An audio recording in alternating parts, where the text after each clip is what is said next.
Hello good morning. അപ്പോൾ ഇന്ന് exam എഴുതുന്ന എല്ലാ വിദ്യാർത്ഥികൾക്കും ഓൾ ദി ബെസ്റ്റ്. നന്നായിട്ട് എല്ലാവരും എക്സാം എഴുതുക. പിന്നെ മെയിനായിട്ട് പറയാനുള്ള കാര്യം എന്ന് വെച്ചാൽ നമ്മുടെ കോഷ്യസ് ഗ്രൂപ്പ് ഓഫ് ഇൻസ്റ്റിറ്റ്യൂഷനിൽ ഫീസ് സ്ട്രക്ചറും കാര്യങ്ങളൊക്കെ വന്നു. സോ ഈ വർഷത്തെ അക്കാദമിക് ഒക്കെ സ്റ്റാർട്ട് ചെയ്തു. ഒത്തിരി പേര് ബുക്കിംഗ് ഒക്കെ സ്റ്റാർട്ട് ചെയ്തിട്ടുണ്ട്. സോ നിങ്ങൾക്ക് ഡയറക്റ്റ് അഡ്മിഷനാണ് നിങ്ങൾ നോക്കുന്നത്, ഒരു ഏജൻസി ത്രൂ ഒന്നും നോക്കാതെ കോളേജിലേക്ക് നിങ്ങൾ ഡയറക്റ്റ് അഡ്മിഷനാണ് നോക്കുന്നതെന്ന് വെച്ചാൽ താഴെ കാണുന്ന നമ്പറിലേക്ക് നിങ്ങൾ കോൺടാക്ട് ചെയ്യും. ഡയറക്റ്റ് അഡ്മിഷൻ എടുക്കാൻ വേണ്ടി നമ്മൾ അഡ്മിഷൻ ഡയറക്ടറായിരിക്കും നിങ്ങളെ നമ്മൾ മുട്ടിച്ചേരുന്നത്. അതിനിടയ്ക്ക് ഒരു ഇൻ്റർമീഡിയറ്ററോ കാര്യങ്ങളോ ഒന്നുമില്ല.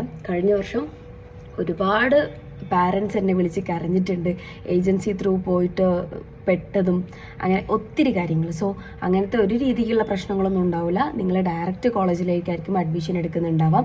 ഇതുപോലെ കോഷ്യസ് ഗ്രൂപ്പ് ഓഫ് ഇൻസ്റ്റിറ്റ്യൂഷൻ അല്ല, ഇതുപോലെ നല്ല നിലവാരമുള്ള കോളേജുകൾ, ഒത്തിരി സർട്ടിഫിക്കേഷൻസ് ഒക്കെ ഉള്ള കോളേജസ് നമുക്ക് അവൈലബിൾ ആണ്. സോ ഇങ്ങനത്തെ കോളേജുകളിലൊക്കെ കൂടുതൽ അറിയണം എന്നുണ്ടെങ്കിലും അവിടത്തേക്ക് നിങ്ങൾക്ക് ഡയറക്റ്റ് അഡ്മിഷൻ വേണമെന്നുണ്ടെങ്കിലും നിങ്ങളൊന്ന് ജസ്റ്റ് ആ താഴെ കാണുന്ന നമ്പറിലേക്കൊന്ന് കോൺടാക്ട് ചെയ്യും.